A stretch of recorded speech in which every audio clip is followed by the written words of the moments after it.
welcome back to the Growing Revolution. I'm Eric Olson with Smart Pot Fabric Planters, and this week our guest is Jahasiel Torres, or JT, with Orange County Farm Supply. They are based in Orange and have been carrying Smart Pots for a very long time. We wanted to speak with them about their store and their longevity. So, JT, welcome to the podcast. Thank you. Thank you for having me. Really an honor. Yeah, thank you for your time. So, can you please introduce yourself, what you do for the store, and how long you've been with OC Farm Supply? Okay. Yeah, so currently I'm the manager here at the store. Uh, I started working here 2013, so about 10 years now. I actually started in the warehouse, just loading bags. It was actually supposed to be just a summer job. They told me we just need you for the summer, that's it. So yeah, summer came around. I'm like, oh, well, thank you guys for the opportunity. But they liked how I worked, so they're like, you know what, let's just keep you another year. And 1 year turned to 10 years, and now I'm the manager. So, yeah, my boss actually, the one who hired me, Chris, I'm sorry, not Chris, Dave, he retired in 2020. So he needed somebody to kind of basically run it for him. And his brother, Chris, still works here, but he is really interested in more customer service. So they needed someone just to kind of run it just all around, make sure everything's going well. So they asked me to do it, and yeah, I've been pretty happy here. It's I always liked working with plants. I always liked being in the garden, but to work in a store that's all about gardening, that was really a dream come true. Yeah, there's a lot of ups and downs in this kind of business, but yeah, I really love it here. And So, so, go ahead. did you know a lot about plants before working for OC Farm Supply, or was it kind of an accumulation of knowledge over time then? So yeah, I actually didn't know a lot. So I graduated in high school in 2012. And in high school, I was in the FFA program, so Future Farmers of America, but it was mostly working with steers. Like taught steers, how to walk, how to set them up, how to show them in front of a judge. And then my last year of FFA, I went into the nursery, but nobody knew. It was basically me and my friend, who also he's the one who got me the job here, friend Brian. We were both running the nursery, but we had nothing. They didn't give us really any budget or nothing, so we were kind of just playing around with it. But nobody really taught us anything about plants. It wasn't until I came here and I actually learned about how to start seeds, how to grow, how to germinate, how to even clone. Um, but yeah, before prior to that, no, I had no knowledge or very little knowledge about it. I just kind of liked being in the garden, cutting grass, trimming plants and stuff like that, but didn't really know what I was doing. So I actually Yeah. got all my knowledge from here, and yeah, 10 years. You don't realize how much you know until someone asks you question after question, and you're answering. You're like, "Where did I know all this?" It was just all from working here. Yeah. Yeah, I think a lot of, any business really wants workers who are good workers, and I think the knowledge part can be learned over time. So they saw something good in you, and they wanted to obviously keep you around for a decade. So good on them for spotting talent and nurturing that talent and cultivating it. So um, you had mentioned to me earlier that OC Farm Supply has a big anniversary coming up. Can you tell me a little bit about the family history of the store, and then how many years you guys are celebrating? Yeah, so it's actually really interesting. The store itself started in 1948. Um, it used to be a few streets down, so it wasn't exactly this building. Um, but yes, it started in 1948, and then the guy who who had it over there, he actually worked for somebody, and instead of paying him cash, he gave him this plot of land that we're on right now. So that's what his payment was. So then he set up his store over here in '63. So this building, and it's not even really a building; it's actually a Quonset hut. He just plopped a Quonset hut on his property and opened up Orange County Farm Supply over here. And yeah, basically it's been the same building. We it's and even the warehouse. I think the warehouse was also built. I don't remember exactly. I think it was 63 or maybe a little bit after. But the way that building is built, they don't build them like that anymore. It's a really, I think you've seen that before. It's just like a really crazy pattern of wood. But anyway, so in 48, uh, I can't remember the guy's name. His last name was Cole. We call him Mr. Cole. He started it. He moved it over here, and then my boss, uh, well, my bosses Dave and Chris, their father bought it. I think around 64 or so. So then it was down to their family, but the land was still owned by the Coles. So it was kind of like they were just renting it, bought it off of him, but they're still renting the land. And it wasn't until I think 2021 they started the process to buy it. So now it's all under the farm supply. So now it's all Nice. owned by the Roys.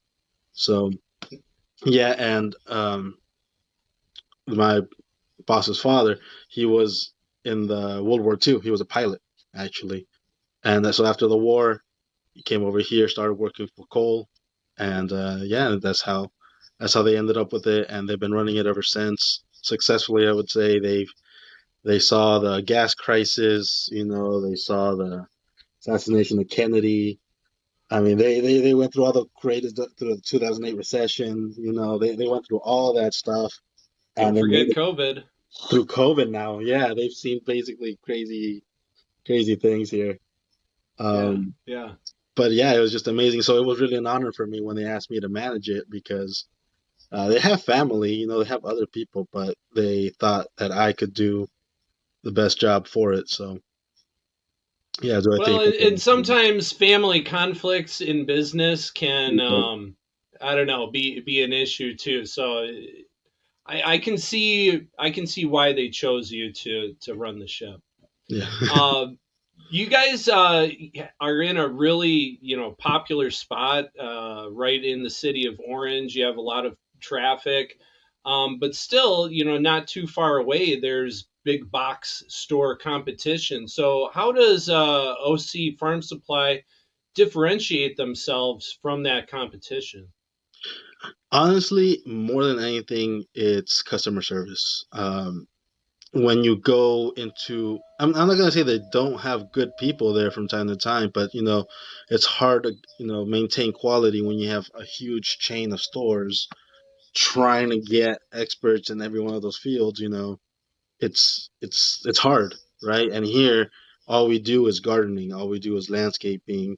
We used to do irrigation, but we kind of got away from that, so we do more drip irrigation. But that's what we focus on. That's all we do, and we research things. When you ask somebody at Home Depot, they can't really, look up the question you have to try to, and here we have computers, so they'll say, oh, what's wrong with this? If we don't know what it is, we have that time to kind of go in and look the plant, what potential diseases could it be, what insects could it be. We have books here that reference, different diseases, different insects.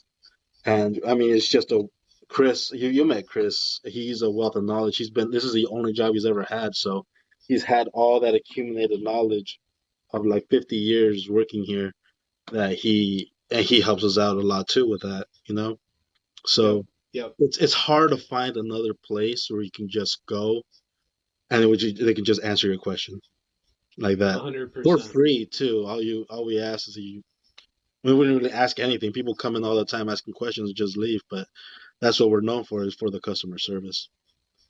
Well, hopefully they come back and buy something at That's the some point idea. in time. Yeah. Yeah. But yeah, we Um, get calls from people out of state even. I've had people call from Colorado. Had somebody call from Arizona. Yeah, different states, and even somebody that used to live here that went to Britain came back and really wanted to see the store again. So yeah, we get people like, yeah, it's crazy where people will come from just what to are see the the place. people calling from Colorado or Arizona asking you guys? So a lot of them have been people that used to live around here and moved out, or their friends. They'd be like, "Oh, I have a question. My friend told me that he once had a problem with this tree, and you guys helped him, so I'm hoping you guys can help me. Like, sure. I mean, sure, why not? No, that's awesome that you guys take the time to work with not only local customers but randoms in different states too. Says a lot about you guys. Yeah. Um, my next question is having to do with smart pots, and we've been on your guys' shelves for, I'd say, at least 10 to 15 years, as far as I know. So, how has the smart pot customer maybe changed over the years, if they have? And has there been a change in popular sizes of smart pots that you guys have carried? I feel like the biggest change in size, at least, people have gotten to more smaller sizes, 5 gallons, maybe like 7 to 10 gallons, but 5 gallons would be the most popular. And I know we used to sell a lot more of like the 40 gallon, 50 gallon, even 60 gallon. And I think because it's been, as space comes, there's less and less space here in the city, especially with, so many more apartments and townhomes being built. People are focusing more on the smaller pots, which why I think that you guys doing the urban garden line was just amazing because I'm like, yes, it's exactly what people need. They need smaller, more rectangle, more square to kind of fit on patios and stuff. Yep. Round is good for, if you're going to be able to go all the way around it, but square kind of just fits better up against the wall in the corner where people might have a little bit more out of the way. Yep. They use up more of that space. So that's the one thing. But the thing about smart pot customers is they already kind of know more than the average person. Which I know and it's not me just trying to, um, how do I say, butter them up or anything. But usually before you go to smart pots, you go with a plastic pot. And plastic pots, you'll see some problems with that. So then they start looking into why that is, and then that's when they'll find smart pots and about the aeration, about the roots not getting all knotted up, about the temperature control. So they kind of already know a little bit more. So we don't have to have so much time explaining to them why a smart pot is better. And they are better. I mean, I've grown in plastic pots, decorative pots, and smart pots have always done better because of that. One, you don't get the root knot, and two, here in Southern California, we don't get as hot as Arizona, but we can get up there to 100, 103 or so. And when that heat is hitting a plastic pot and heating up the soil in there, that's just too much. So, yeah, the fabric pots I've seen do better. You just need to be on. The only, obviously, the side effect is it dries out a little bit, but once I installed a drip system, I almost don't even have to worry about it. Like the biggest problem is going back and cutting it back because it grows so much. Yeah, yeah. And kind of going along those lines, your wife is a huge Smart Pot fan, and she tags us all the time in her Instagram Live posts, which we really appreciate. It almost seems like she has a new Smart Pot every couple of weeks. And admittedly, she said she was never into gardening when she was younger. So Mhm. is it you that got her into gardening, or is it smart pots that got her into gardening? And what does she like to grow? So she likes growing vegetables, but she also does like growing flowers, and that's where she kind of compliments me. Because before, I only ever tried to grow vegetables. I didn't really care about flowers. So then Me she kind too. of got me into growing the flowers too, and I realized how important that is for pollinators.